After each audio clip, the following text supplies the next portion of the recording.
Tribunal Constitucional.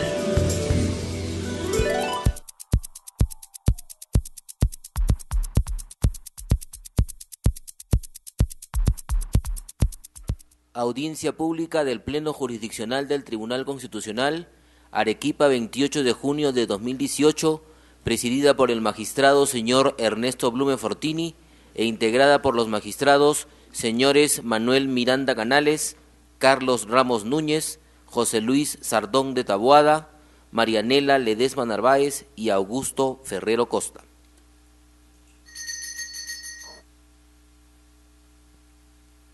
Señor secretario relator, dé cuenta usted de las causas programadas para el día de hoy. Señor presidente del Tribunal Constitucional, señores magistrados, buenos días.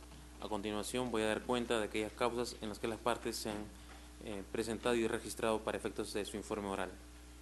Causa número 1, expediente 3756-2013, proceso de amparo, iniciado por el señor Rosendo Raúl Torres Quirós contra la Municipalidad Distrital de Cerro Colorado.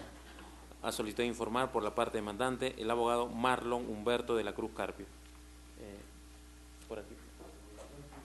Por la parte demandante es hacia el costado derecho. Señor abogado, ¿puede usted dar inicio a su informe oral?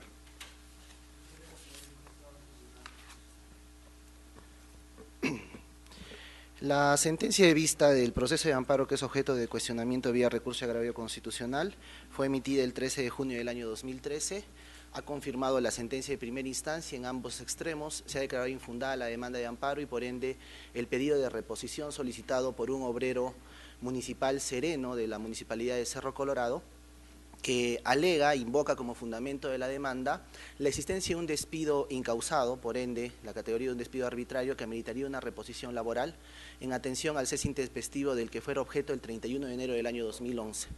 El fundamento de la demanda ha sido siempre que los derechos adquiridos en el plano de la primacía de la realidad por parte de este obrero municipal sereno de la Municipalidad de Cerro Colorado, mi representado, ha acaecido con una combinación contractual de regímenes o modalidades contractuales que no se ajustarían a una realidad sujeta, cuando menos, a un proceso, cuando menos a una realidad laboral indeterminada que debería haberle sido reconocida. Según el artículo 37 de la Ley Orgánica de Municipalidades, todo obrero municipal debería ser contratado bajo el régimen 728 del régimen laboral privado, 728. Pero lo que ha hecho la municipalidad durante el periodo acaecido que es objeto de la demanda, que es desde el 10 de septiembre del 2008 hasta el 30 de enero del año 2011, la municipalidad demandada se valió de los servicios de este sereno municipal mediante inicialmente una contratación por servicios no personales en las que se le obligaba a emitir recibos por honorarios, locaciones de servicios que acaecieron desde el 10 de septiembre del 2008 hasta el 31 de marzo del año 2009 e inmediatamente después utilizó la modalidad de contratación administrativa de servicios, la misma que tuvo vigencia desde abril del 2009 hasta el 30 de enero del año 2011. El 31 de enero del 2011, mediante una constatación policial, se pudo verificar que la municipalidad demandada impidió seguir prestando los servicios a este sereno municipal. Nosotros consideramos que por el primer periodo, dado que escondía en el fondo una relación laboral a plazo indeterminado, por cuanto se encontrarían verificados todos los elementos necesarios para acreditar una relación laboral a plazo indeterminado, de por sí el derecho ya se encontraría adquirido con esta primera desnaturalización de la locación de servicios. Por lo tanto, la siguiente contratación administrativa de servicios, sin bien existe una sentencia, la 002-2010, proceso de inconstitucionalidad, en donde se ha reconocido que el régimen CAS es un régimen laboral especial. Ese ha sido el argumento para que en el año 2013 la Sala Civil hubiera desestimado esta demanda de amparo. Sin embargo, posteriormente a ello ya ha existido pronunciamientos mayores, inclusive citaré en esta oportunidad la sentencia 876-2012, proceso de amparo, el caso Juan Jara Chura, en donde en este caso en concreto ya se definió el sentido de la reposición de un obrero sereno CAS, en donde el Tribunal Constitucional reconoció el derecho a ser reincorporado. Este proceso tiene, peculiaridad en el hecho que se trata de un obrero sereno de la Municipalidad Provincial de Arequipa, caso similar al que viene ocurriendo con mi representado, que es un obrero de la Municipalidad Distrital de Cerro Colorado, ambas de la ciudad de Arequipa. En esta oportunidad, el Tribunal Constitucional declaró desnaturalizado un contrato a plazo fijo y por ende también el periodo posterior de contratación administrativa de servicios. En esta oportunidad nosotros solicitamos, señores miembros del Tribunal Constitucional, que aplicando el criterio contenido en la sentencia 876-2012, se declare desnaturalizado, o sea, se parte del reconocimiento de la desnaturalización de la alocación de servicios y por ende el contrato administrativo de servicios caería por su propio peso en cuanto al reconocimiento de una relación laboral indeterminada única. Bajo esa perspectiva, consideramos que el trabajador representado, el demandante, Rosendo Raúl Torres Quirós, al 31 de enero del año 2011 ya se encontraba totalmente protegido contra un despido arbitrario, por ende el pedido de reposición se ajustaría a derecho. Ese es el sentido por el cual solicitamos que mediante la sentencia emitida por el tribunal se declare fundada la demanda y por ende se ordene la reposición. Esto. Gracias. ¿Alguna pregunta? No habiendo preguntas de los magistrados, vista la causa, queda el voto. Gracias. Siguiente causa, señor secretario relator. Causa número 3, expediente 4963-2014, proceso de amparo, iniciado por doña Ubaldina Lima Pumacagua contra la Municipalidad Distrital de Alto de la Selva Alegre, Arequipa. Por la parte demandante ha solicitado el uso de la palabra la abogada Marleni Fernández Palaco. La doctora Fernández Palaco. Señor presidente, no obstante haberse registrado la mencionada abogada, no se encuentra presente. Vista la causa, queda el voto.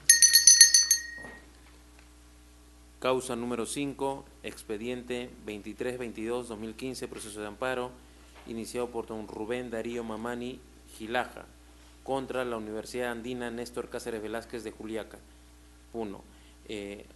Ha solicitado el uso de la palabra la abogada de la parte demandada, la señorita Nilda Yanina Fernández Caguana.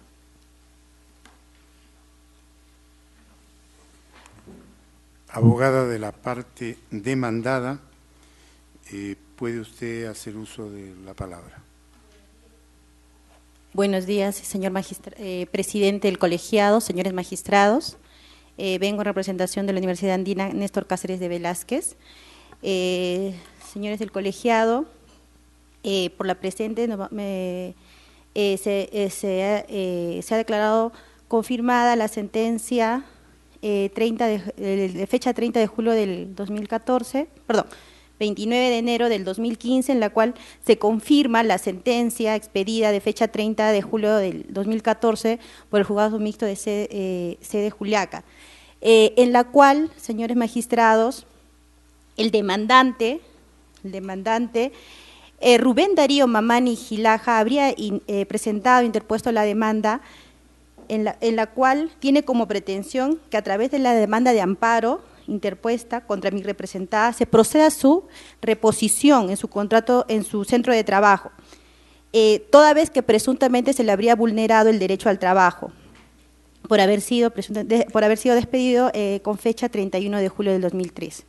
Sin embargo, el demandante sostiene que habría realizado a favor de mi representada, la universidad, el trabajo de forma continua e ininterrumpida, habiendo acumulado 8 años, 3 meses y 15 días de servicios en total.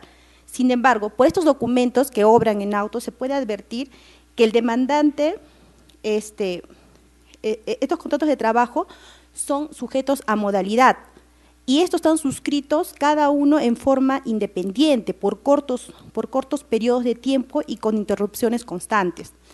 Asimismo, no es cierto también que el demandante habría sido despedido arbitrariamente y sin causa justificada, pues no había necesidad por parte de mi representada ni la obligación de despedirlo de esa forma, pues lo que ha ocurrido simple y llanamente, señores del colegiado, es que se cumplió el plazo de la vigencia del último contrato modal y como tal automáticamente se dio por concluida la relación laboral que mantenía con mi representada.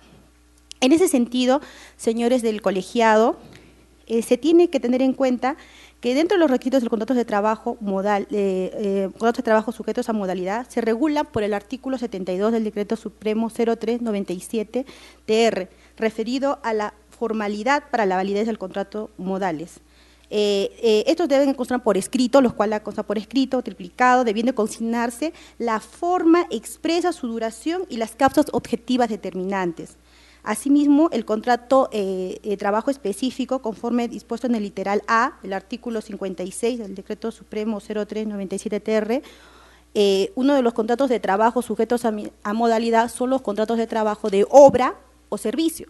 En este caso, el demandante ejercía o prestaba los servicios a mi representada como almacenero de contrato, almacenero de obra de construcción en las diferentes facultades de la universidad.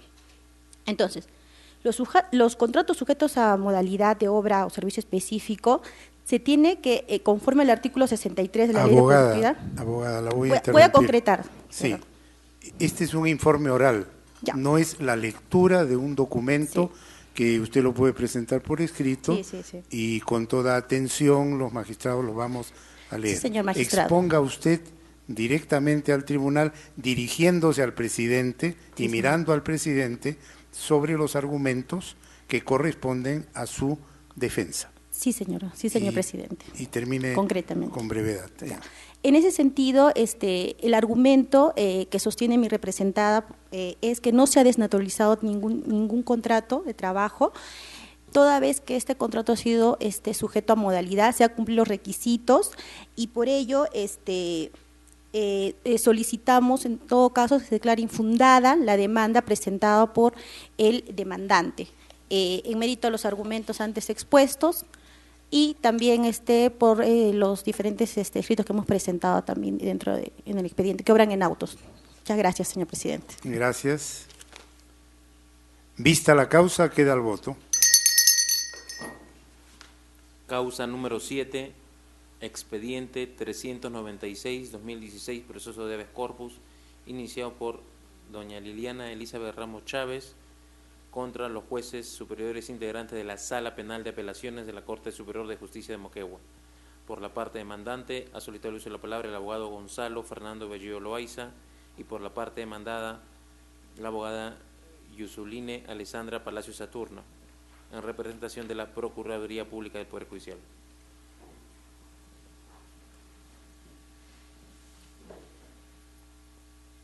Señor abogado de la parte demandante, proceda a efectuar su informe oral. Constitucional, colegas de la defensa, a todos los asistentes. Muy breve, señores jueces. Este habeas corpus tiene por objeto la defensa de un derecho fundamental de mi patrocinada. En realidad, señores magistrados, llegar a esta instancia en habeas corpus se está haciendo muy complicado. Máxime, señores jueces, que en nuestro país existe un nuevo modelo procesal que todavía su interpretación no es clara. Su interpretación, por más que la Corte Suprema con diferentes resoluciones trata de resolver algunas situaciones, no es clara. Y llegar a esta instancia, que sería la única defensa que pueden tener los justiciables, es bastante difícil, como por ejemplo el caso de mi patrocinada. Señores jueces, les explico. Mi patrocinada fue sentenciada en la ciudad de Moquegua por un delito de hurto. Por este delito de hurto se le sentenció con una pena de 4 años suspendida y el pago de una reparación civil conforme lo establece el artículo 93 del Código Penal. Señores jueces, en plena ejecución de la sentencia, la Fiscalía solicita la variación de esta medida de suspensión de las reglas alegando que mi patrocinada no había cumplido las reglas de conducta al no haber pagado la reparación civil. El juez admite el requerimiento, lo declara infundada, le revoca la pena a mi patrocinada y le dice: se suspende tu pena suspendida y se va a hacer efectiva y te vas al penal. Nosotros, señor juez, ¿qué alegamos? ¿Qué le elegimos nosotros al juez? Le dijimos: señor juez, 2 cosas puntuales. La primera, de acuerdo al artículo 399 del Código Procesal Penal, en la sentencia tú tienes que determinar con claridad y precisión primero, cómo se va a ejecutar la pena, y segundo, si hablas de reparación civil, el plazo, el modo y la forma. En esta sentencia no hubo plazo, no hubo modo, no hubo forma, solo se determinó en la sentencia, hay que hacer un pago de reparación civil y se determinó los montos.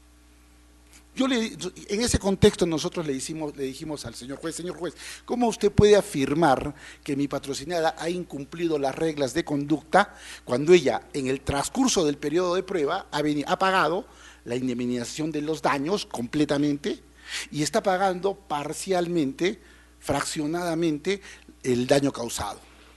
Y se demostró en juicio. El juez alega y dice no, la reparación civil se debió a pagar totalmente. No ha cumplido, se revoca. Entendimos la posición del juez, dijimos es un juez de primera instancia, interpreta así la norma, bueno, apelemos. Entendemos que la sala superior, más reposada, con mucho más razonamiento, más congruente y proporcional, va a entendernos. Vamos a la segunda instancia y la sala confirma la sentencia y nos da una alegación absolutamente increíble. Los jueces de la sala nos dicen, vamos a confirmar esta sentencia por dos razones. Primero, la defensa dice que ha venido pagando la reparación del daño de acuerdo a las posibilidades de la sentenciada. Si esto fuera así, o sea, la sentencia se tiene que limitar a las posibilidades que tenga la sentenciada, y esto no es así. Contravino el artículo 58. El artículo 58 del Código Penal en su numeral 4 establece con meridiana claridad que el pago de la reparación civil puede hacerse incluso en forma fraccionada y va más allá, de acuerdo a las posibilidades de la autora. Eso lo dice el artículo 58. Parece que el juez no leyó este artículo. Y el segundo punto, ¿qué dice el juez? El juez dice, un momentito, la defensa dice que en la sentencia no se ha determinado el plazo, ni el modo, ni la forma. Pero ojo, dice el juez, cuando en la sentencia es condenatoria y hay que pagar una reparación civil, se entiende que el pago tiene que ser inmediato. La pregunta que nosotros nos hacemos es, ¿y de dónde salió esa conclusión, esa proposición fáctica de los jueces superiores? ¿En qué norma del Código Penal, procesal penal, o en qué jurisprudencia? Porque por lo menos tendría, cuando un juez emite una proposición fáctica que va a resolver, tiene que hacerlo sustentado en algo, ¿no? En una jurisprudencia, por lo menos si es que hay que interpretar, sin tener en cuenta, señores jueces, que en materia penal siempre la interpretación tiene que ser pro homine. Y eso lo dice la Constitución, pero sin embargo el juez nos indica eso. Confirmamos infundados los argumentos de la defensa. Nosotros nos vamos en acción constitucional, interponemos la demanda y el juez constitucional nos declara infundada el habeas corpus con una tautología jurídica que no la voy a leer porque yo entiendo que acá ya ustedes lo leerán en el escrito presentado o lo analizarán con mayor calma, pero realmente fue una tautología que yo no la entiendo y mucho menos la va a entender mi patrocinada.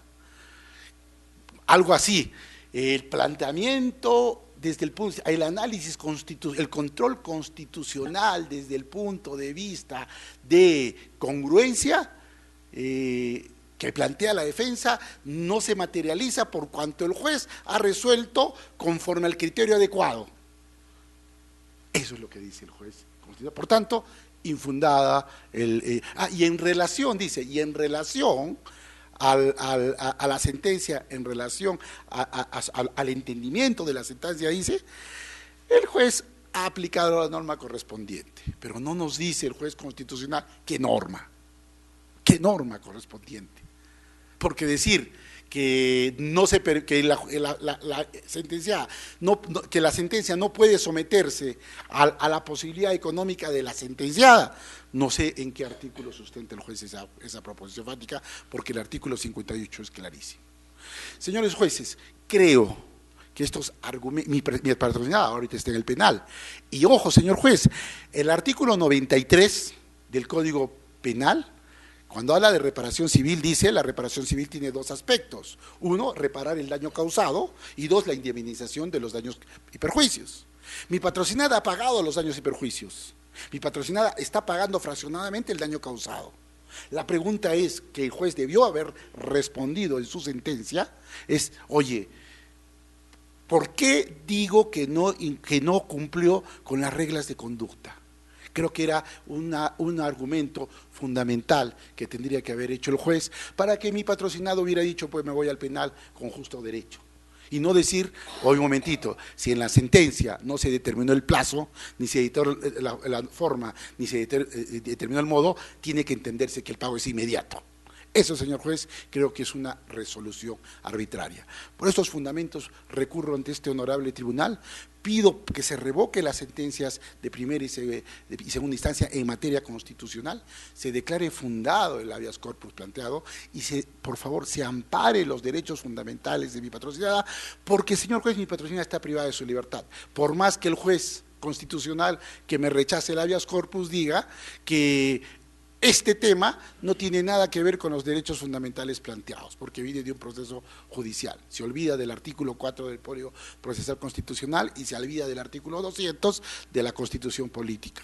En ese contexto, señor juez, solicito se declare fundado mi recurso de habeas corpus. Gracias, señores jueces tribunales, y muchísimas gracias por el tiempo de haberme escuchado. Gracias, señor abogado.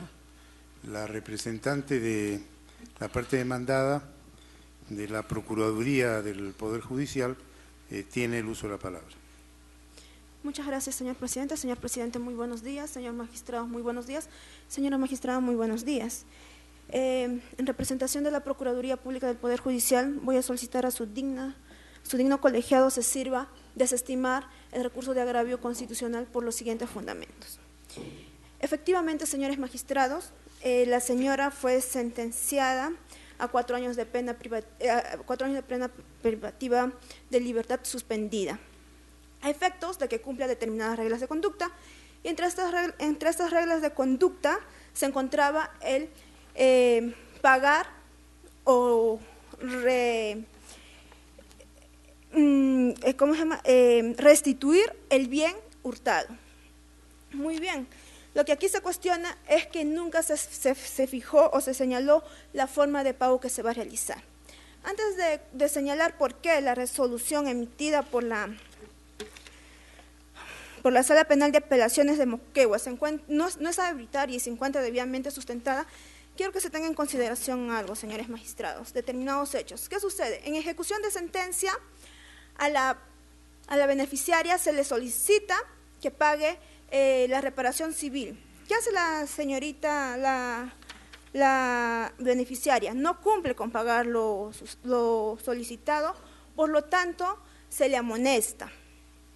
Posteriormente, nuevamente se le requiere que en un plazo de 3 días pague y no cumple con pagar.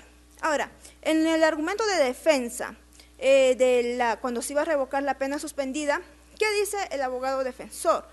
Señala que ha solicitado a la cooperativa, la agraviada en el proceso penal, a efectos de que se le otorgue un plazo más largo a efectos de poder restituir el bien hurtado. En consecuencia, hasta este momento, señores magistrados, ¿qué estamos viendo? Estamos viendo un comportamiento de la beneficiaria y de su defensa técnica que entiende que se debe restituir el bien en un corto plazo. Ahora bien,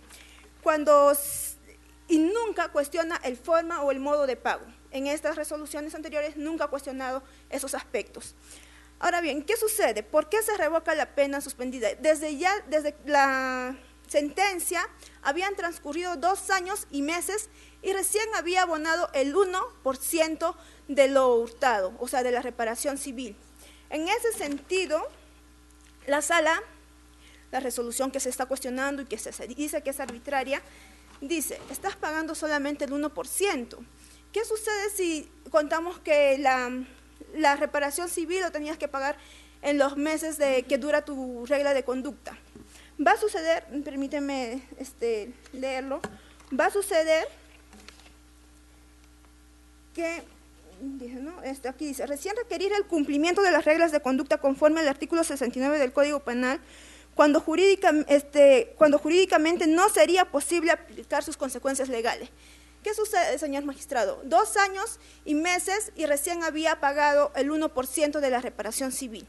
señalar que lo va a pagar al fin del término de las reglas de conducta, prácticamente se va a cumplir los 4 años de pena suspendida y no va a pagar nada. Entonces, señores magistrados, aquí efectivamente hay una resolución que señala las razones por las cuales el pago debía ser de forma inmediata. En consecuencia, señores magistrados, esta resolución se encuentra debidamente sustentada y también ha tenido en consideración el acto o los actos de cómo se ha comportado la beneficiaria acusada en el proceso penal sobre el pago de la reparación civil. En consecuencia, señores magistrados, no podemos señalar que esta resolución es arbitraria, se encuentra debidamente justificada, razón por la cual solicito a su digno colegiado se sirva desestimar el recurso de agravio constitucional. ¿Réplica? Gracias. A ver.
Gracias. ¿Dúplica? Sí, solamente pequeño, Breve. señor presidente. La parte demandante o la defensa técnica de la parte demandante sostiene que cuando estaba en el 75% de la ejecución de sentencias recientes, el Ministerio Público solicita el pago inmediato del bien. No obstante, señor magistrado, se debe tener en consideración que a la beneficiaria, mediante resolución número 13 del 15 de abril del 2013, se le amonestó precisamente por no haber cumplido con pagar o con restituirse el bien. Y la sentencia de primera instancia que revoca la pena suspendida es de septiembre de 2014. En consecuencia, no es cierto ello de que el Ministerio Público no ha solicitado durante la ejecución de sentencia el pago inmediato o la restitución del bien hurtado. En consecuencia, el argumento del abogado carece de sustento, señor magistrado. Gracias. Pregunta a la magistrada Marianela Ledesma Narváez. Gracias, presidente. Estamos acá ante un tema de hurto en la que se ha dado la siguiente sanción. Como parte de la pena se ha colocado 1.000 soles como reparación civil, luego la restitución de 43.572 nuevos soles, más $7.073. ¿Ya? Y el argumento que plantea la parte accionante de este habeas corpus es que como acá en la sentencia ni el juez ni el fiscal, literalmente, como lo hemos escuchado, se olvidaron de requerir que cumplan, ¿cómo es posible que al final de la condena, ya habiendo avanzado casi el 75%, nos vengan a exigir que paguemos eso que desde un inicio creo que todos sabíamos, desde el momento que usted, por lo menos, no sé si le habrá acompañado en la sentencia penal, pero por lo menos su patrocinado sabía que tenía que pagar estos montos. No son montos sorpresas, no son montos que recién a último momento al juez o al fiscal se les ocurre, sino más bien son montos, ni siquiera hablando de la reparación civil, son montos que le obligan a la restitución de algo que se ha hurtado y que tiene que devolver. Entonces yo le quiero plantear la pregunta, es verdad que usted viene acá a alegar por su patrocinada, pero también es verdad que acá hay una persona que está aparentemente invisibilizada y por ambas partes, tanto también por la Procuraduría. ¿Y quién es la persona invisibilizada en esta historia? Es la parte agraviada. La parte agraviada que ha sufrido el hurto, que se sometió a un proceso, que al final ha sido beneficiada con una condena en la que se le da a través de una acción civil la restitución de ello, espera pacientemente 75% de la condena, no le pagan, creo, no sé, le voy a preguntar cuánto le ha abonado de todo ello, pero entonces yo le quiero plantear la pregunta, ¿y dónde está el derecho a la tutela efectiva de la parte agraviada que formó parte de la condena de su patrocinado? Quisiera que por lo menos también dentro de su alegación ahí hay un derecho que está también presente, que hay que reconocer. Ese hurto había que entregar a la parte agraviada. Entonces, quisiera escuchar su razonamiento, ¿no? Para también ponderar, no solo lo que usted viene a alegar de su patrocinado, sino también ponderar la parte, los efectos que está generando en la parte agraviada, que hasta la fecha no le restituyen los 43.000 y X soles más los $7.000. Esa es una primera pregunta. La siguiente pregunta, quiero que me diga, de esos montos que se tiene que restituir de lo hurtado, que son 43.000 más $7.000, ¿cuánto ha restituido? Esa es la segunda pregunta que quisiera que me aclare.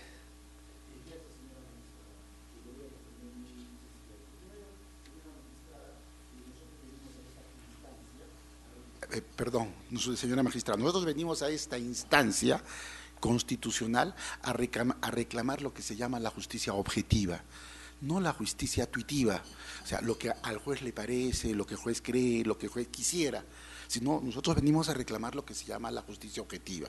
Cuando nosotros hablamos de justicia objetiva, señora juez, nosotros, a muchos tratadistas, a muchas personas no les gusta el derecho positivo, pero el derecho positivo es el derecho que rige nuestro sistema jurídico y fundamentalmente sustentados en lo que se denomina el principio de legalidad.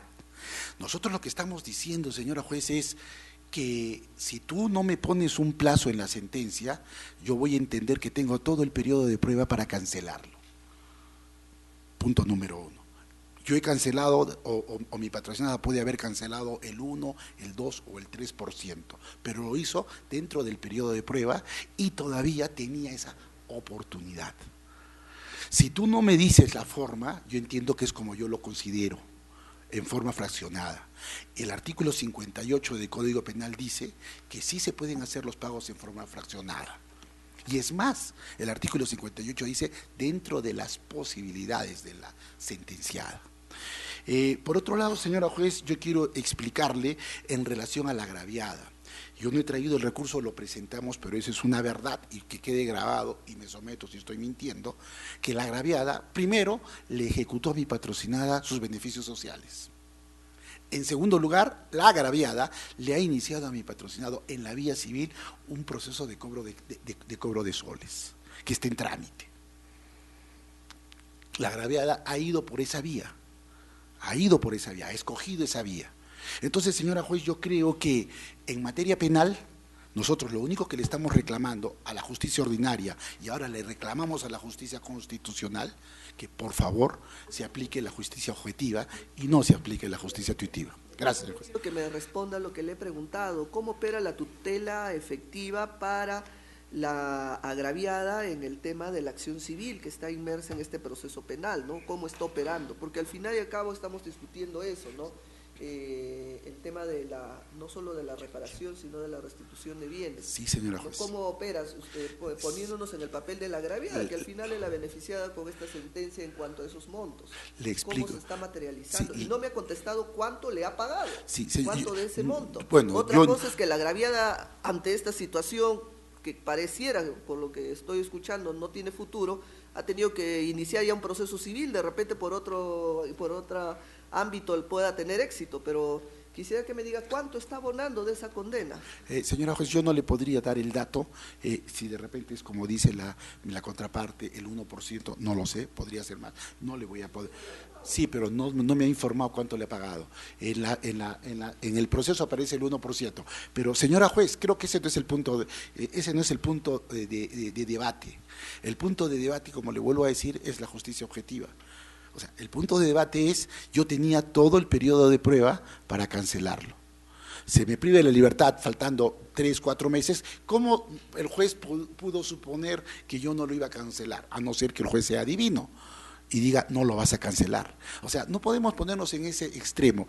¿Cuál es el efecto para la agraviada? Es como cualquier acreedor en cualquier parte del mundo al que se le debe dinero. Mi patrocinada ha cumplido sus reglas de conducta, ha pagado la reparación civil y estaba pagando, dentro de sus posibilidades, la parte del daño causado. Eso es lo único que le puedo responder, señora juez. Pregunta el señor magistrado vicepresidente, don Manuel Miranda Canales. Muchas gracias, señor presidente. Muy brevemente, señor abogado, usted está interponiendo un proceso constitucional de habeas corpus. Entre los procesos constitucionales de la libertad, capaz el más importante, habeas corpus, amparo, habeas data y cumplimiento. El proceso de habeas corpus garantiza la libertad, que la Constitución dice individual, pero más es personal, ¿no es cierto? Y este es un habeas corpus contra una resolución judicial, ¿no? Y un habeas corpus contra una resolución judicial, el demandante tiene que decir, esa resolución de estos jueces está afectando mi libertad, ¿no? Entonces yo pienso, ¿en qué medida esta situación que usted nos ha explicado, que no ha pagado la reparación civil, que sí ha pagado, no ha pagado, porque eso no vemos?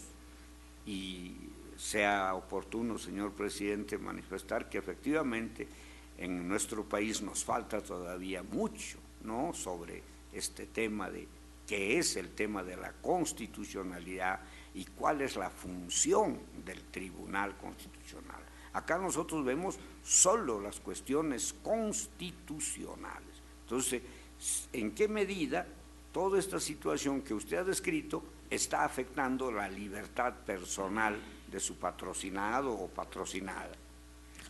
Señor juez, yo fundamento mi habeas corpus en el artículo 4 del Código Procesal Constitucional, entendiendo que en un proceso penal la irregularidad en la resolución no es la violación directa de la libertad, sino es conexa a ella. En ese sentido, para la defensa hay conexibilidad entre el debido proceso y la libertad de mi patrocinada. Tan es así, señor juez, que la resolución que vengo yo, por la que yo vengo a exponer a este tribunal, le ha privado la libertad a mi patrocinada. El tema en debate es saber si esa resolución se ajusta a los cánones constitucionales o no se ajusta a los cánones constitucionales. Nosotros estamos indicando que el juez comete 2 graves errores al emitir esta resolución. El primer error, cuando dice que la sentencia no se puede someter a las posibilidades económicas del sentenciado, cuando el artículo 58 del Código Penal sí lo permite. En segundo lugar, el juez dice que cuando en la sentencia no se establece un plazo o un modo o una forma, debe entenderse que es inmediato. El problema del juez es que el juez, cuando hace esa proposición fáctica, en su motivación externa no tiene fundamento jurídico que lo sustente, porque tendría que haber sido sustentada. Esas razones son lo que la defensa le pide a este tribunal, que haga el control constitucional de la resolución desde ese punto de vista. Es lo único que le pedimos, señor juez. Gracias, señor presidente. Gracias. Presidente, pregunta el magistrado José Luis Sardón de Taboada.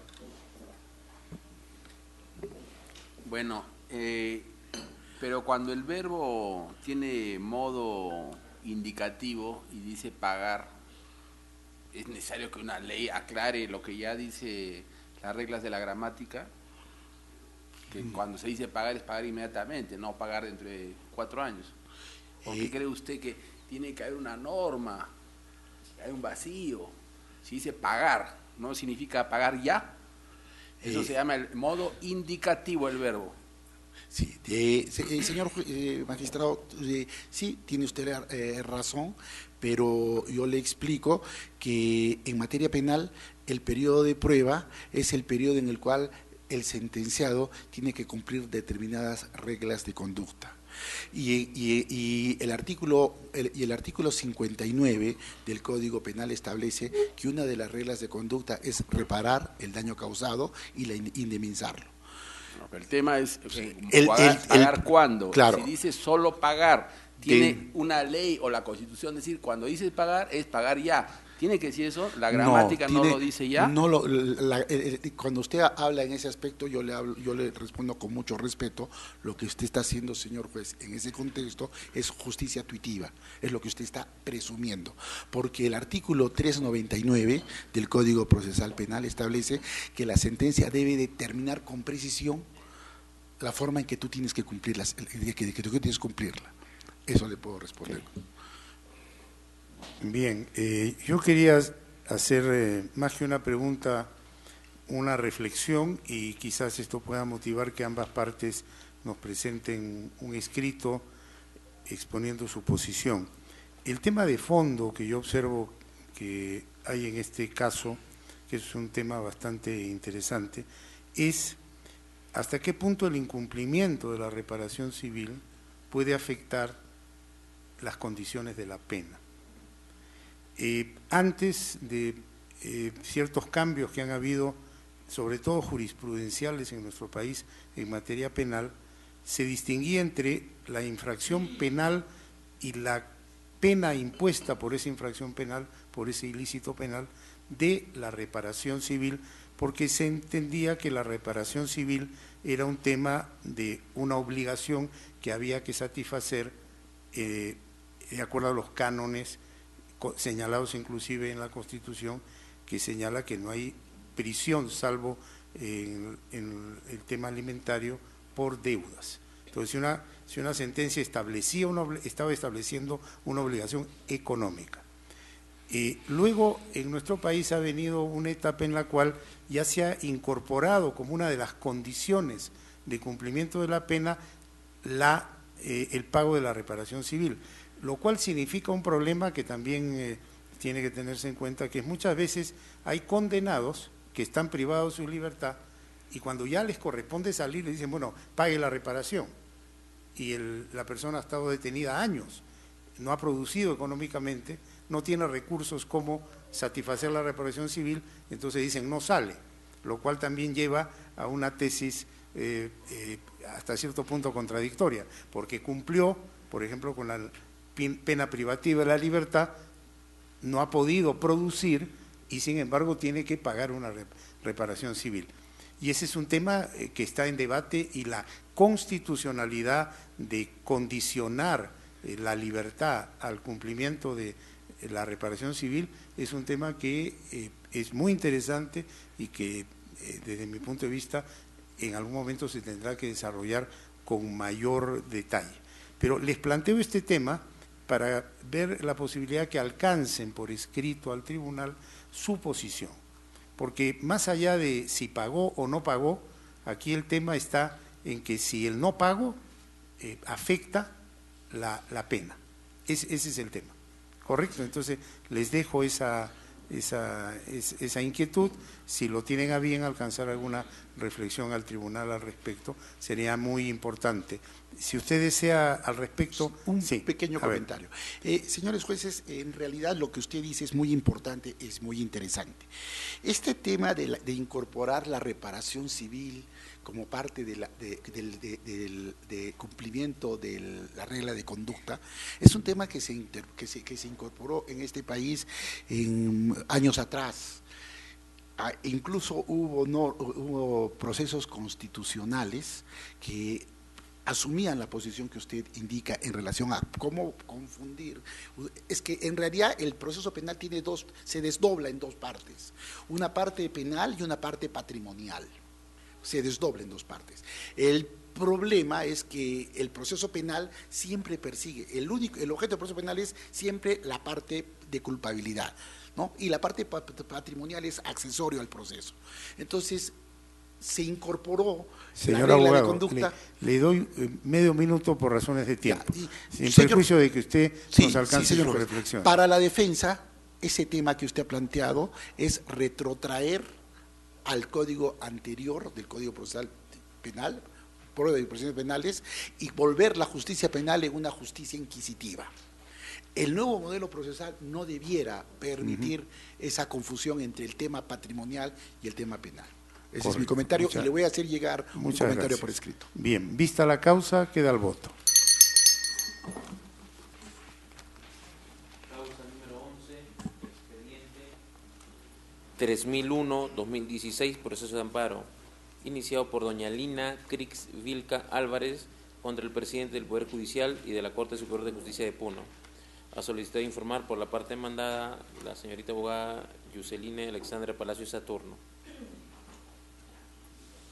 Abogada de la parte demandada, proceda a efectuar el informe correspondiente. Muchas gracias, señor presidente. Bueno, este es un proceso de amparo en la cual la señorita Lina Vilca Álvarez se encuentra solicitando que se declare inaplicable la carta circular número 012-2013, mediante la cual se le comunica su despido del Poder Judicial. ¿Qué sucede? Y adicionalmente solicita la indemnización por los daños causados por el despido arbitrario. ¿Qué sucede, señores magistrados, en este caso? La parte demandante estaba contratada por el Poder Judicial mediante el decreto legislativo 728 en la modalidad de plazo fijo. En consecuencia, la señorita o la señora demandante no ingresó por un concurso público a una plaza determinada conforme lo señala el expediente 5057-2013 de proceso de amparo. En consecuencia, y estando que la señorita no ingresó por un concurso público, solicitamos a su digno colegiado se sirva aplicar este precedente vinculante y se declare improcedente el recurso de agravio constitucional. También debo decir que en este caso no es aplicable lo dispuesto en el caso Elgo Ríos. Gracias. Vista la causa, queda el voto. Adelante.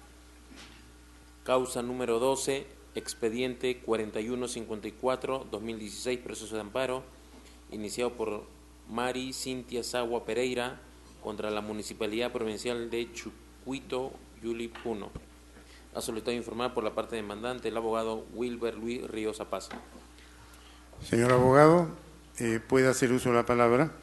Señor presidente, señor miembro del tribunal, público presente, muy buenos días. En representación de la demandante Mari Cintia Sagua Pereira, venimos a solicitar se declare fundado nuestro recurso de agravio constitucional interpuesto en contra de la sentencia de vista resolución número 020 expedida por la Sala Civil de la Corte Superior de Justicia de Puno. Señores magistrados, en fecha 24 de diciembre del año 2014, la demandante Mari Cintia Sagua Pereira ha presentado su demanda en el sentido de que le puedan conceder la licencia por maternidad en pre y postnatal. Esto a solicitud de la Municipalidad Provincial de Chucuito Juli, el mismo que ha salido una sentencia en primera instancia, primer juzgado mixto de Chucuito Juli, declarándole que efectivamente se le reconozca este derecho constitucional. Posterior a esto, la Procuraduría de la Municipalidad Provincial de Chucuito Juli ha presentado la apelación en segunda instancia y la Sala Civil de Puno nos ha dicho lo siguiente. En el numeral número 9.3 nos dice que esto no debería darse toda vez de que mi patrocinada no presentaría hechos como contratos, asistencias y tampoco habría el vínculo laboral entre la demandante y la institución. Y esto cabe, señor magistrado, de recordar de que mi patrocinada hasta la fecha de 9 de noviembre del 2014 se encontraba acreditado con la tarjeta de asistencia y control, el mismo que obra en la medida cautelar. De igual manera, gozaba de la licencia con maternidad. Y el trasfondo, señores magistrados, es si mi patrocinada comunicó o no comunicó a la entidad sobre el estado de gestación. Pues sí lo hizo, se cumplió con esta formalidad. Y también se ha acreditado con el certificado de incapacidad temporal para el trabajo de fecha 11 de noviembre del 2014. Al margen de eso, señores magistrados, la Sala Civil de Puno, en el numeral 9.5, dice que efectivamente la señora pide que se le otorgue licencia por maternidad, pre y postnatal, sin embargo, nunca comunicó. Este es el tema del debate, señores magistrados. ¿La demandante comunicó o no comunicó a la entidad empleadora? Pues sí comunicó. Lo solicitó mediante fecha 9 de noviembre de 2014 en amparo de la ley 26644. Entonces, ¿reúne los requisitos? Sí reúne. Y el cual estamos viniendo el día de hoy a solicitar a la tutela jurisdiccional en el sentido de que se le dé, efectivamente, declare fundado nuestro recurso y ordene a la Municipalidad Provincial de Chucuito cumpla con ordenar a la demandante la licencia de maternidad y consecuentemente se ordene su reposición laboral conforme a los términos de la sentencia de primera instancia, resolución número 10/2015. Gracias. Pregunta el magistrado Sardón de Taboada. Su representada, señor abogado, ¿está casada? Sí, sí está casada. Cuando pasó esto, ¿y estaba casada antes? ¿Cómo ha sido la secuencia? Primero viene de un noviazgo, hacen el concubinato, conviven y luego se casan. Y en la secuencia, cuando presenta la demanda, efectivamente, unos meses antes, exactamente será 6, 8, es el que contrae nupcias. Pero después de que… Antes. Del despido. Antes del despido. Antes del despido se casa. Antes del despido. ¿Está bien clara esa secuencia? Hasta donde yo tengo reflejado es así. Ok, gracias. Vista la causa, queda el voto.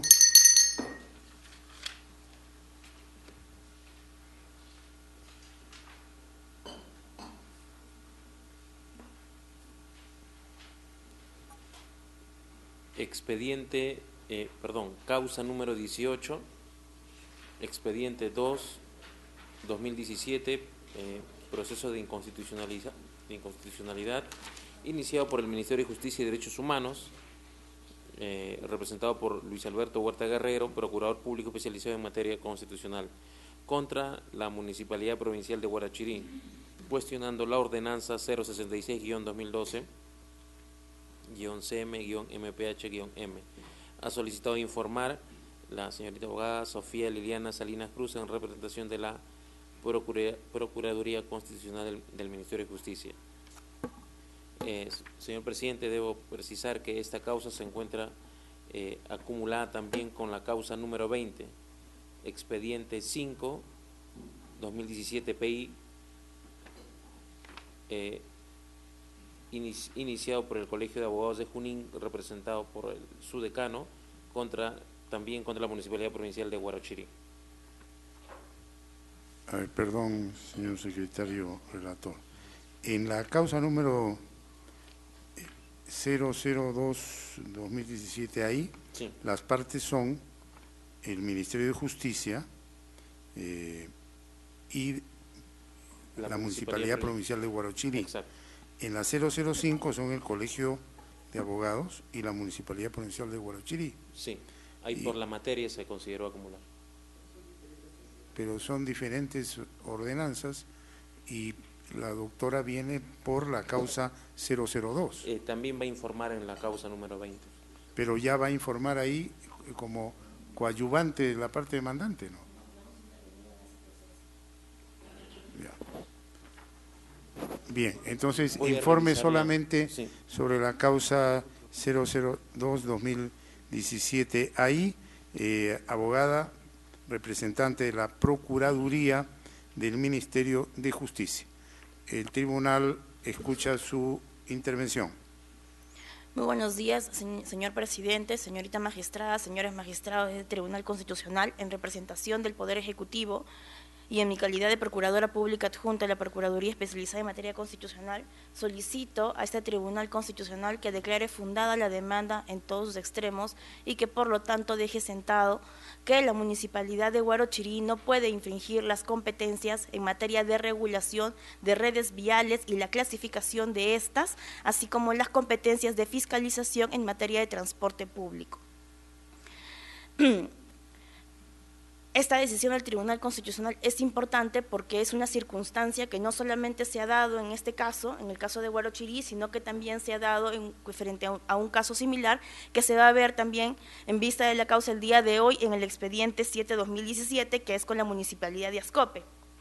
Pues bien, la pretensión del Poder Ejecutivo parte del artículo 119 de la Constitución, que establece que los ministros que conforman el Consejo de Ministros tienen competencias rectoras en relación con los servicios públicos que presta el Estado de acuerdo a la cartera de su especialidad.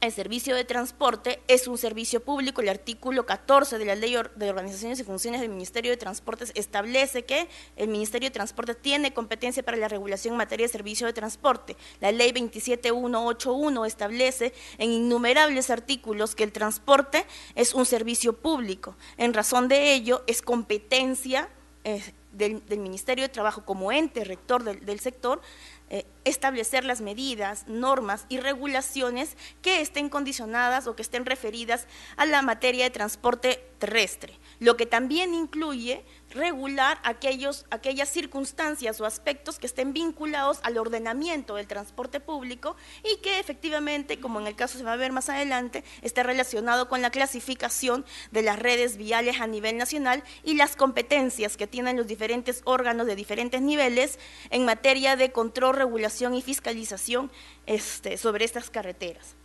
Pues bien, de manera general, tanto la Ley General de Transporte Público, de Transporte Terrestre, de transporte terrestre y tránsito terrestre, así como la Ley de Organización y Funciones del Ministerio de Transportes, la Ley Orgánica del Poder Ejecutivo, establecen de manera general las competencias normativas que acabo de señalar.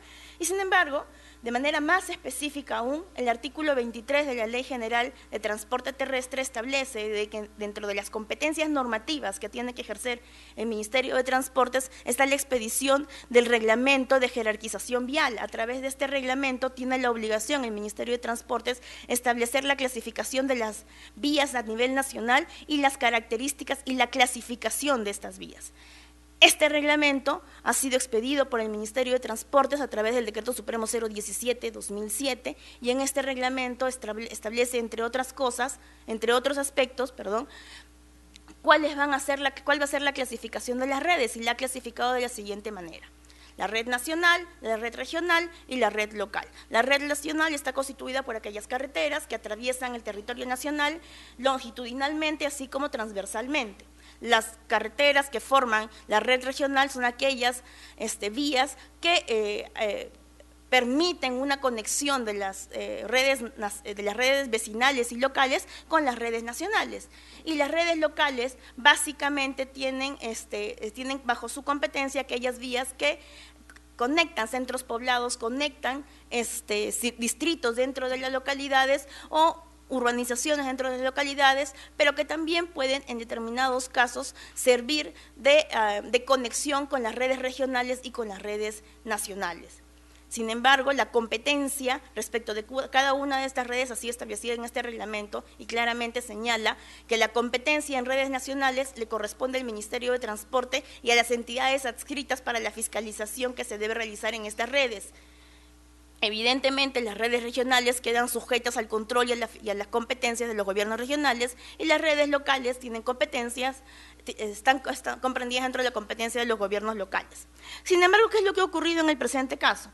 En el presente caso, la Municipalidad de Huarochirí, bajo la denominación de rectificar una ordenanza del 2011, la ordenanza, la ordenanza 15-2011, que a su vez rectificó una ordenanza 55-2012, que no es la cuestionada en este proceso, que es la 66-2012, clasifica las redes viales y establece una regulación que va en contra de la clasificación y las competencias establecidas en el reglamento de jerarquización vial establecido por el Ministerio de Transportes, y dice, aquellas zonas que sean declaradas urbanas, pero que están atravesando las carreteras a nivel nacional, son competencia del gobierno local. Y por lo tanto yo ejerzo función de fiscalización, de sanción, de establecimiento de medidas administrativas, infracciones, etcétera. Y ello, evidentemente, afecta la competencia normativa del Ministerio de Transportes, que ya estableció cuáles van a ser las competencias y las redes viales que van a estar sujetas a esas competencias. Lo que hace la Municipalidad de Huarochirí es establecer, ok, tú has establecido que esta es una carretera de red nacional, pero como yo determino de que esta es una zona urbana y atraviesa una zona urbana que está bajo mi competencia, ya no va a ser objeto de fiscalización por la entidad nacional, sino por la entidad local. Además establece en esta ordenanza, ¿no?, otras infracciones, como por ejemplo, que la rectificación aprobada en esta ordenanza tiene efectos retroactivos y se va a comprender a partir de que se expidió la primera ordenanza, es decir, en el año la 15-2011, perdón, la 15-2012 y la 55-2011, afectando con ello el artículo 103 de la Constitución, que establece que las normas no tienen efectos retroactivos. Esto es en relación también a la competencia normativa que se ha visto afectada. Con relación a la competencia de fiscalización que se ha visto afectada, que se desprende de la afectación de la competencia normativa afectada, se afectan ya de manera concreta las competencias que tiene la SUTRAN, que es la Superintendencia Nacional de Tránsito Terrestre, y que ejerce la competencia de acuerdo a la ley de su creación y al reglamento que establece cuáles van a ser específicamente sus funciones, que tienen las competencias para fiscalizar, sancionar y fiscalizar aquellas redes viales que forman parte de la competencia del Ministerio de Transportes, que son las redes nacionales.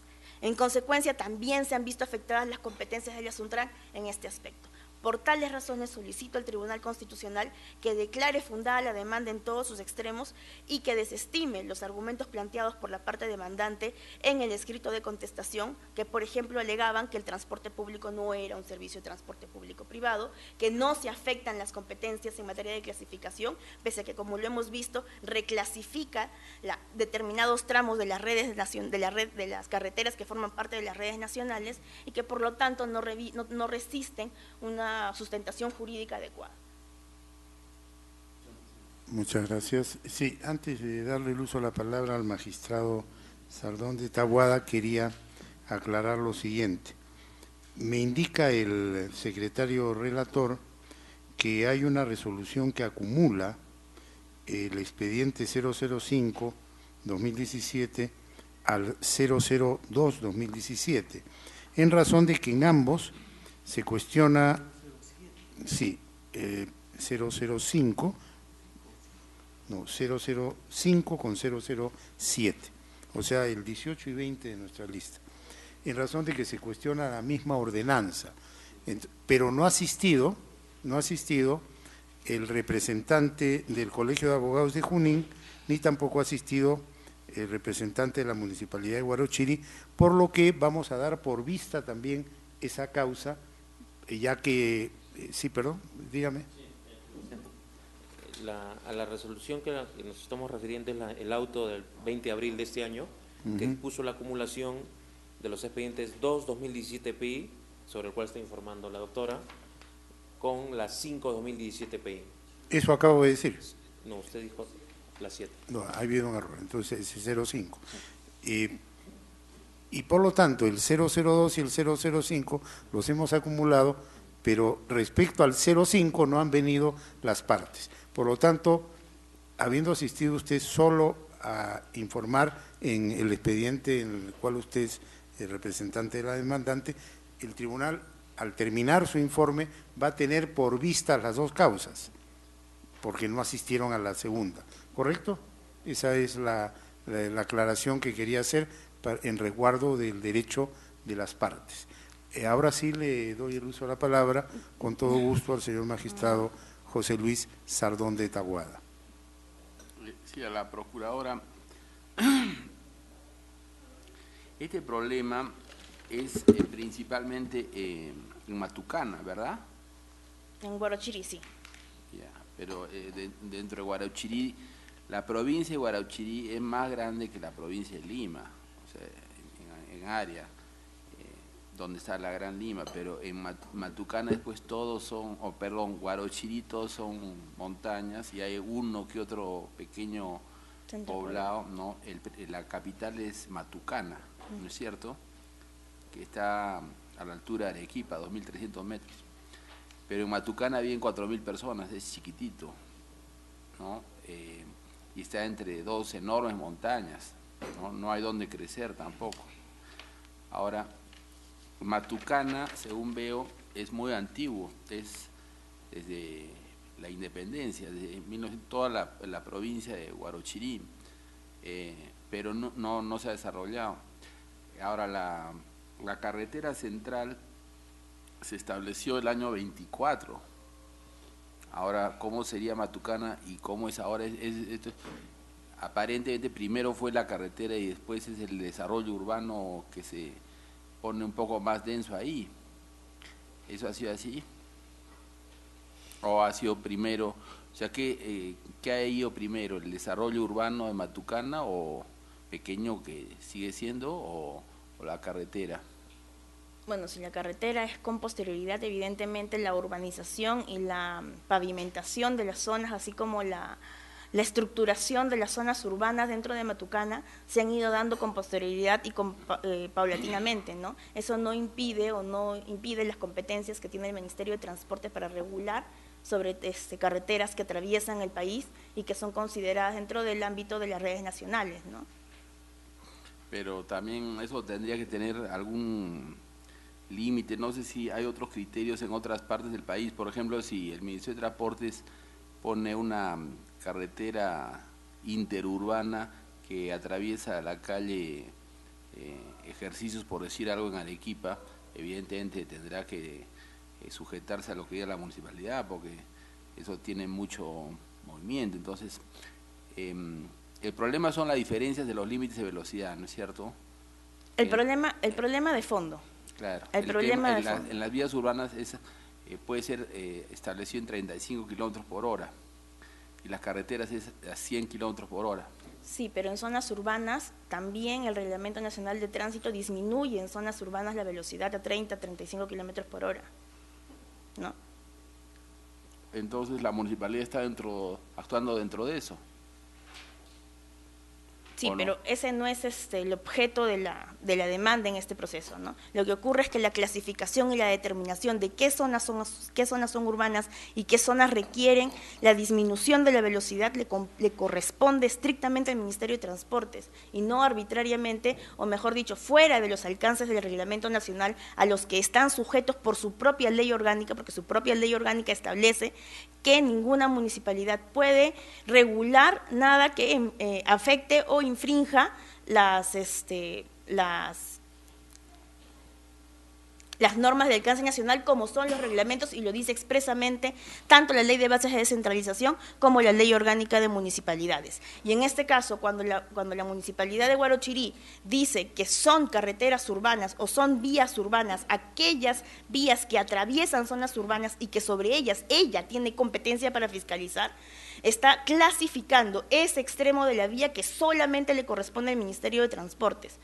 Eso en primer lugar. Y en segundo lugar, la fiscalización. Cuando la Municipalidad de Transportes establece esta clasificación o subclasificación de este extremo de una vía de red nacional, también está asumiendo competencias de fiscalización que no le corresponden a la municipalidad, sino que le corresponden a Sutran. Y eso evita e impide el ejercicio de las competencias que por ley se le han otorgado a Sutran. O sea, el problema es ya la aplicación del límite. La aplicación del límite y quién está encargado de fiscalizarlo, ¿no? en otras ciudades o pueblos donde pasa esto, que una carretera atraviesa el pueblo, ¿en cuánto suele poner el límite el Ministerio? De acuerdo al Reglamento Nacional de Tránsito, las velocidades se disminuyen desde 60 hasta 30 kilómetros por hora a lo largo de las carreteras nacionales, ¿no? ¿Inclusive en carreteras nacionales? En carreteras nacionales, ¿no? Hay avisos durante toda la carretera nacional. Estas son zonas urbanas, se disminuye la velocidad, pero eso es competencia del Ministerio de Transportes, no de las municipalidades. O sea que también hay un problema de avisos, que no se avisa con anticipación suficiente. En todo caso, incluso si ese fuese el problema, ya el Tribunal Constitucional ha señalado que en el caso de que el Poder Ejecutivo omitiera de alguna manera el ejercicio de sus funciones en determinados actos concretos, eso no permite que los gobiernos locales asuman directamente esa competencia por el principio de taxatividad y residualidad que forma parte del test de competencia. Ok, gracias. Gracias. Pregunta el magistrado Manuel Miranda Canales. Muchas gracias, señor. Solo como una curiosidad, porque Huarochirí, Chosica está en Huarochirí, ¿no es cierto? Y hay una empresa que en Lima denominamos el Chosicano, ¿no? Y a esa empresa, ¿quién le ha dado la licencia? ¿El Ministerio de Transportes o la Municipalidad de Huarochirí? El Huarochirí. Ese ha sido ya objeto de un proceso de inconstitucionalidad, incluso en este Tribunal Constitucional, porque Huarochirí daba licencias de transportes a vehículos que incluso llegaban hasta la ciudad de Lima sin contar con la autorización de la Municipalidad Metropolitana, ¿no? Muchas gracias, señor presidente. Bien, vistas entonces las causas 2-2017 ahí y 5-2017 ahí.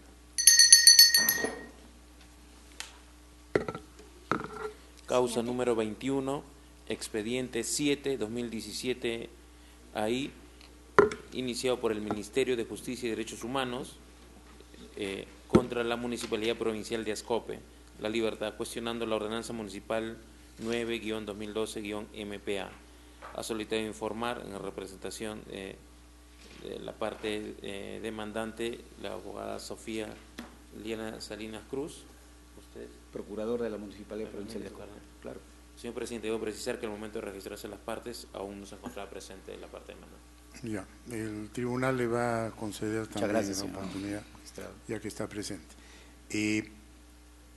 Abogada representante de la Procuraduría del Ministerio de Justicia y Derechos Humanos, proceda a hacer su informe oral. Bueno, muchas gracias por la concesión del uso de la palabra. En esta oportunidad también la Procuraduría solicita a la al Tribunal Constitucional que estime la demanda en todos sus extremos. El primer cuestionamiento que la Procuraduría ha presentado en este proceso contra la ordenanza impugnada, aparte de que las razones de fondo son similares a las que acabo de exponer previamente en el proceso anterior, hay una razón de forma por la cual esta ordenanza debe de ser declarada inconstitucional, que está referida a la publicación. No hay información en el expediente, ni tampoco de ningún otro medio oficial que esta ordenanza haya sido publicada, de acuerdo a lo establecido en el artículo 44 de la Ley Orgánica de Municipalidades. Como bien sabe, el tribunal ya ha dejado sentado que la publicación de las normas obedece a garantizar la publicidad de las normas, la seguridad jurídica y garantizar asimismo la efectividad de esta. Pues en ese sentido, el artículo 44 establece cuatro incisos a través de los cuales establece reglas preclusivas para disponer la publicación de ordenanzas locales. El primer artículo, que ha sido recientemente modificado, pero que en el momento que se expidió la ordenanza impugnada, establecía que estaban en obligación de publicar las ordenanzas en el Diario Oficial Peruano las municipalidades de Lima y Callao. Bueno, esto no es el caso, esto es la municipalidad de Ascope, es la municipalidad cuestionada, y en ese caso tendría que habilitarse recién el artículo 2. El numeral 2 del artículo 44 establece con una redacción que permite concluir con claridad que es de carácter residual, pues establece que en los demás casos que no están contemplados en el artículo, en el numeral 1, se debe de mantener la obligación de la publicación de la ordenanza en un diario. Y en este caso no será necesariamente el diario oficial, sino el diario que se encarga de las publicaciones judiciales de la zona en la que se ubica la municipalidad demandada. En este caso no se ha procedido a la publicación de la ordenanza en ningún diario, que se haya encargado de las publicaciones judiciales. Al respecto, vale aclarar que en la contestación se han adjuntado documentos u ordenanzas o disposiciones que la Municipalidad de Ascope ha publicado en el Diario Oficial del Peruano durante el año 2007 y 2016, normas en el Diario Oficial del Peruano, entendiéndose que este sería el diario encargado de las publicaciones judiciales. Esto no se ha producido en el presente caso. Lo que ha ocurrido es que en el artículo 5 de la ordenanza, esta misma ha dispuesto la publicación de la ordenanza en un mural de la municipalidad. Pues bien, este artículo 5 que dispone la obligación también vulnera el artículo 3 y 4 del artículo 44. El artículo 3, el inciso 3 del artículo 44 establece que en los demás casos en los que no se pueda contar con un diario que se encargue de las publicaciones judiciales, se procederá a publicar la ordenanza en lugares visibles de la municipalidad, así como en otros lugares municipales. En este caso, el artículo 5 señala la publicación únicamente de un solo ejemplar en un mural de la municipalidad, con lo cual se afecta también el numeral 3, que establece no solamente un lugar, sino más de un lugar visible, y no solamente el local municipal, sino más de un local municipal, con la finalidad de garantizar la publicidad de la norma, que finalmente es el fundamento del artículo 44 de conformidad con el artículo 103 y 51 de la Constitución. Esas son razones suficientes para que el Tribunal Constitucional declare inconstitucional por la forma, siguiendo la jurisprudencia que ya previamente establecido, por ejemplo, en los expedientes 5/2010 PI y 20/2011 PI, para que en este momento el tribunal declare por la forma inconstitucional la ordenanza. Sin perjuicio de ello, y como lo mencioné también en el informe anterior, es importante para el Poder Ejecutivo que quede sentado que la competencia para regular en materia de redes viales y su clasificación, así como las competencias de fiscalización que sobre estas redes viales tiene el Poder Ejecutivo. Y que sí es cierto, como lo mencioné en el informe anterior, comparte con el gobierno regional y con los gobiernos y con los gobiernos locales, pero de acuerdo al ámbito de su competencia, es decir, no con relación a las redes nacionales, sino solamente y específicamente las redes regionales y las redes locales.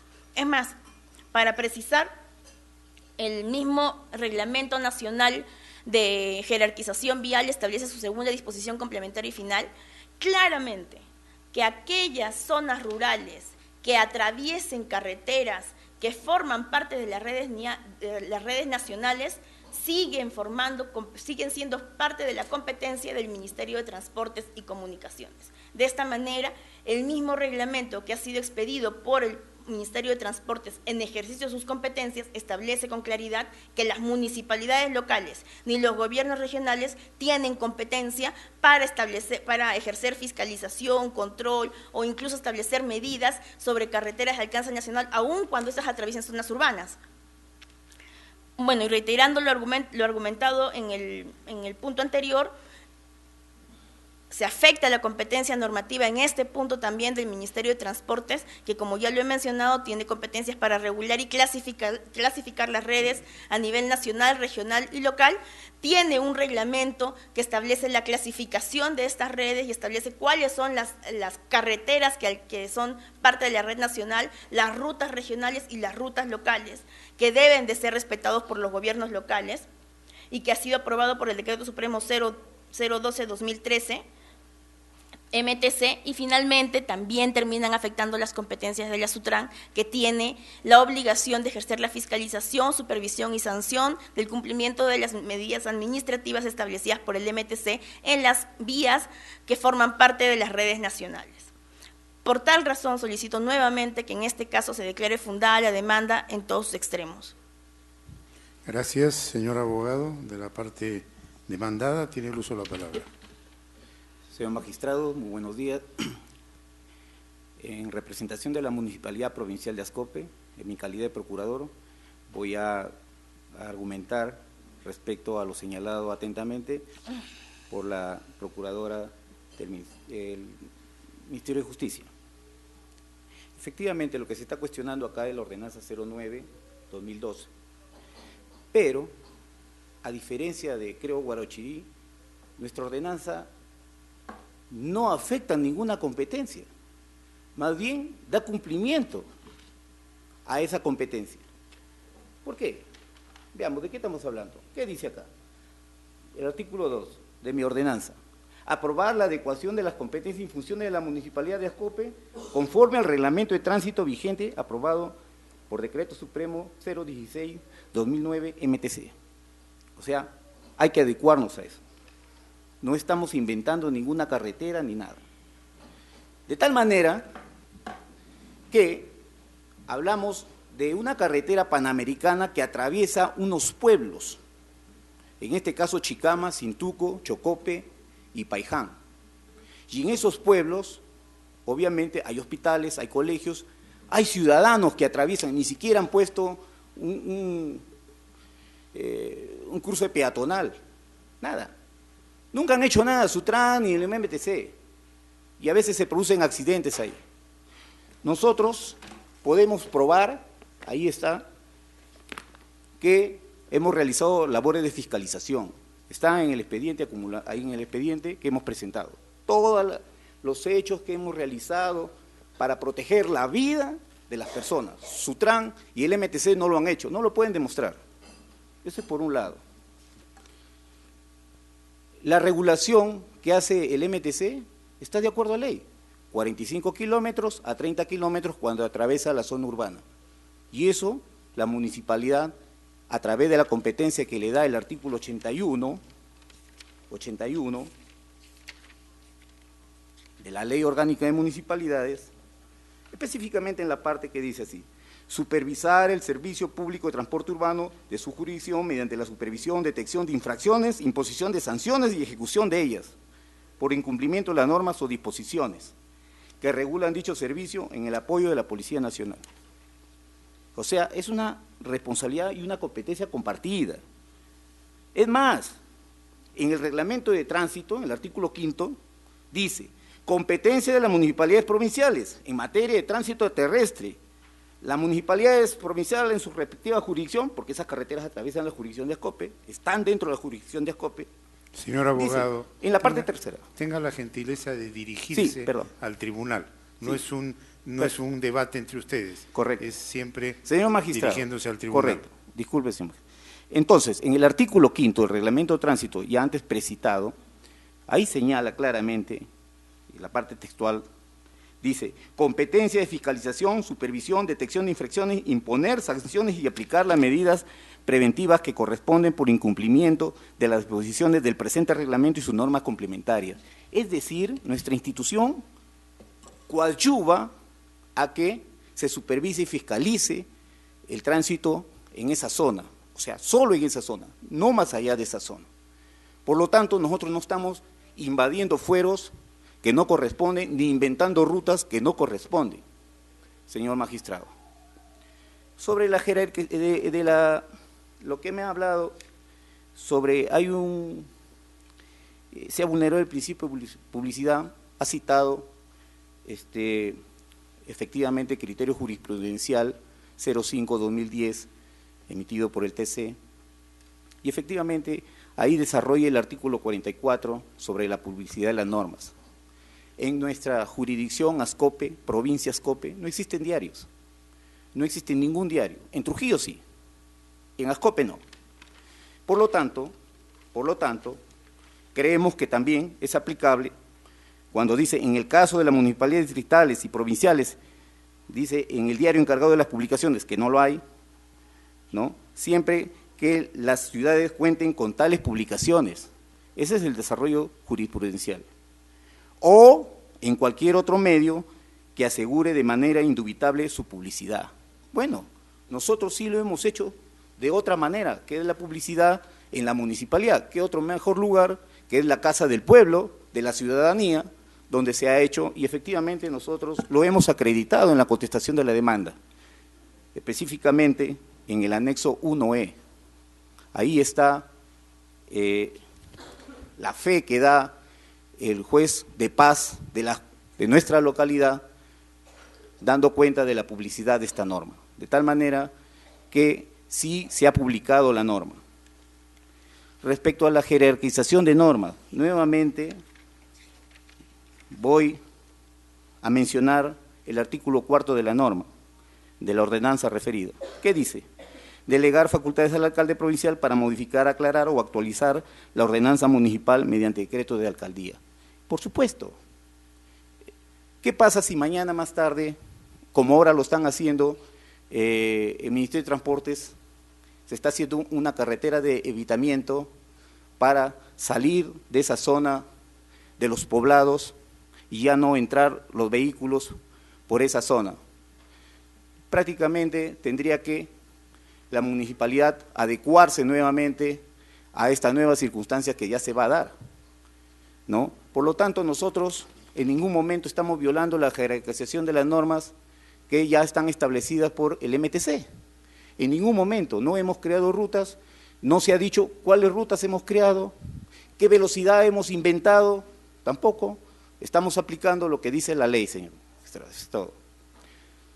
Gracias. ¿Réplica? Sí, a ver. En principio, no se ha desconocido la competencia cooperativa en ese papel, se ha establecido simplemente una división de esta competencia que ha sido establecida por el reglamento. Y el reglamento, como el reglamento nacional, tiene que ser reservado por los gobiernos locales, como lo manda la propia ley orgánica de municipalidades y la ley de bases de descentralización. Y sobre el particular, a diferencia de lo que ha sostenido la parte demandante, la segunda disposición complementaria general a lo que dice la moción establece claramente competencias sobre carreteras que atraviesan zonas urbanas. El Ministerio de Transportes y Comunicaciones ejerce competencia de cuando una carretera de la red vial nacional atraviesa zonas urbanas. Que atraviese zonas urbanas una carretera no le da la competencia al gobierno local para ejercer funciones de fiscalización sobre esa zona. Las funciones de fiscalización le corresponden a la ciudad, por un lado. Y por otro lado, con relación a la publicación de la norma, lo he mencionado. Ya hay evidencia de que la municipalidad de Ascope ha publicado en el diario oficial peruano durante los años 2007 y 2016, anexos que están en el registro de contestación, disposiciones que han sido publicadas en el diario oficial peruano. Entonces no habría una justificación aparente para sostener que no cuentan con un diario que les permita la publicación oficial de sus ordenanzas que pueda permitir la publicidad de estas. Sin perjuicio de ello, yo hemos mencionado que el artículo 3 dice claramente que debe ser colocada la ordenanza en diferentes lugares de la municipalidad y además en otros lugares municipales. Claramente el artículo 5 de la ordenanza que está por parte del demandante señala que el único lugar en el que se va a publicar es el propio de la municipalidad. Nada más, ¿no? Y además dispone la publicación en la página web de la ordenanza sin la que hay criterios que deben de atenderse conforme al artículo 44 para que esa publicación, que en este caso sí acompaña la publicación oficial en un diario, pueda ser válida, ¿no? Esa es una de forma. Con relación a al punto de fondo que está relacionado con que un decreto de alcaldía pueda modificar una ordenanza, es evidente que también el principio de la normativa establece el artículo 51 de la Constitución. Gracias. ¿Dúplica? Sí, señor magistrado. Sí, no puede modificar porque la misma ordenanza le está dando viabilidad para que lo haga mediante decreto de alcaldía, primer punto. Y por favor, siempre el artículo 5 del Reglamento Nacional de Tránsito que señala la competencia de las municipalidades provinciales para la fiscalización, supervisión. O sea, no estamos invadiendo competencias. Y lo último, señor magistrado, es ya sumado ya el principio de colaboración que suscribió el Ministerio de Transportes con la Municipalidad Provincial de Ascope y el Gobierno Regional de la Libertad. Es la resolución ministerial 316-2009 MTC, donde inclusive le da mayores, lo respalda prácticamente en la labor que viene efectuando la Municipalidad Provincial y así cautelar, defender las vidas humanas que transcurren por esas zonas urbanas y que el MTC y el SUTRAN no hacen nada, señor magistrado, nada hacen hasta ahorita, no pueden demostrar ni siquiera un sistema de fiscalización que por lo menos permita que ellos lo asuman completamente. Muchas gracias, señor magistrado. Bien, yo quería hacer una pregunta a la procuradora que representa al Ministerio de Justicia y Derechos Humanos, independientemente del problema fáctico y de todas las situaciones que se presentan digamos, en el terreno de los hechos, estamos en un proceso de inconstitucionalidad. La parte demandante en el proceso de inconstitucionalidad tiene que destruir la presunción de constitucionalidad de la cual gozan las normas impugnadas. Y para ello tiene que demostrar que hay una incompatibilidad entre la Constitución o el bloque de constitucionalidad y la norma impugnada. Refiriéndome a ese tema específicamente, ¿cuáles son sus argumentos para demostrar que se produce esa, digamos, esa colisión normativa? ¿En qué choca, en otras palabras, la ordenanza emitida por la Municipalidad de Ascope, la 009-2012 MPA, con la Constitución? ¿Correcto? Tanto en el aspecto formal como en el aspecto de fondo al cual usted ha hecho referencia.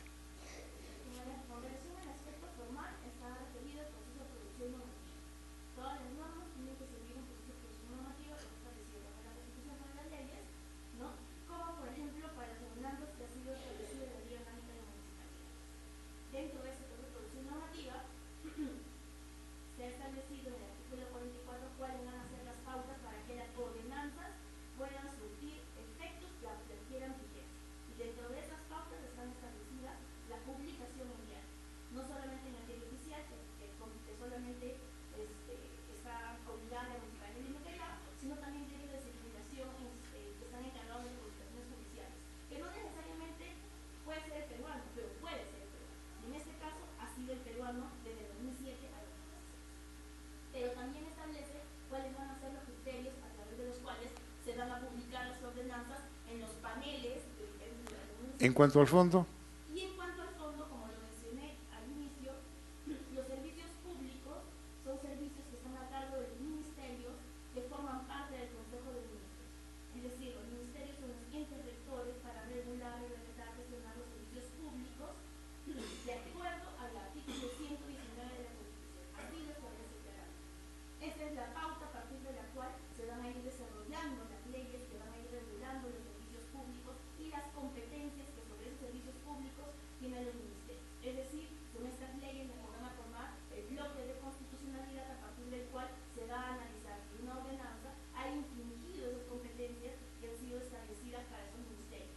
Y estas normas han sido identificadas en la Constitución como la ley 27181, que está referida a la ley general de tránsito, a la ley 29370, que es la ley 370, que es la ley de las instituciones del Ministerio de Transporte, la misma LOPE que establece por instituciones exclusivas en materia de regulación de servicios públicos, y finalmente la ley que crea la SUTRAN, que establece cuáles van a ser las competencias de fiscalización y supervisión en esta materia específica. Estas normas forman un bloque de constitucionalidad que a su vez le dan la competencia normativa al Ministerio de Transporte. La competencia normativa del Ministerio de Transporte se hace a través de reglamentos, decretos supremos. Si una ordenanza va en contra de estos decretos supremos, afecta la competencia normativa y afecta su propia ley orgánica que establece que los gobiernos Ya, ¿cómo ensambla usted el artículo que me ha mencionado, que es el 119, con los artículos que están en el capítulo 14, título 4 de la Constitución, relacionados con la descentralización y específicamente con las competencias municipales que comprenden la prestación de servicios públicos e inclusive comprenden transporte en sus respectivas jurisdicciones? ¿Cómo ensamblar? Porque es cierto lo que usted dice, pero ¿cómo ensamblamos? Porque no se trata de una de una interpretación totalmente aislada del 119, sino el análisis de constitucionalidad recomienda una interpretación integral.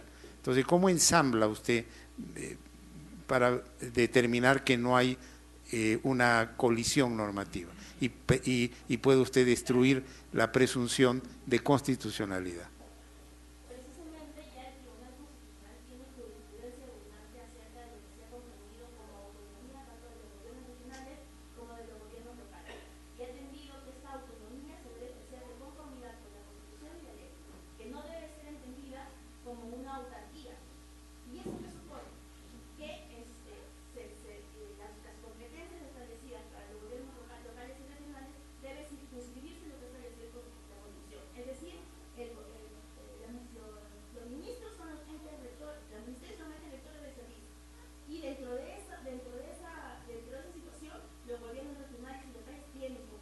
Correcto, correcto.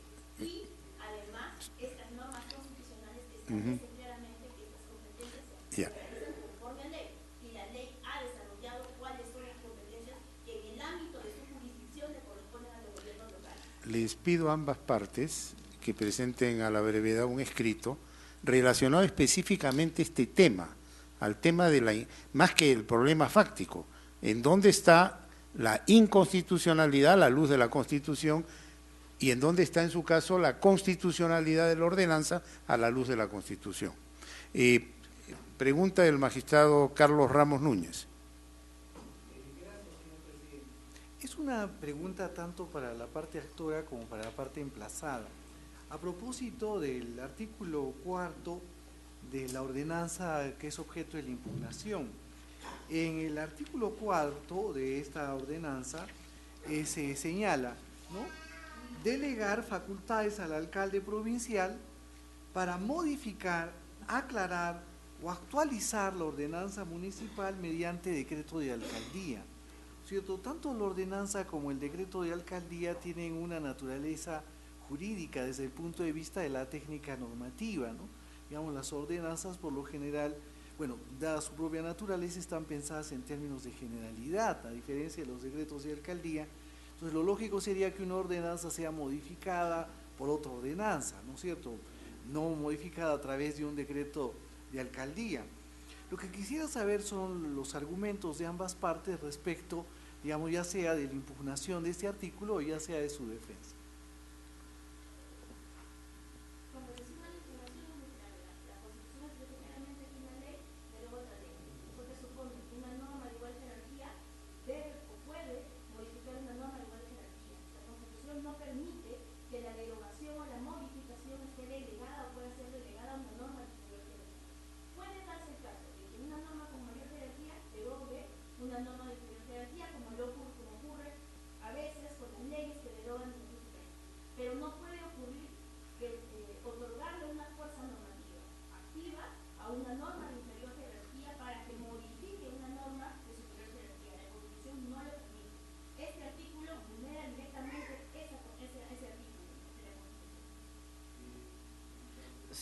Sí, señor magistrado.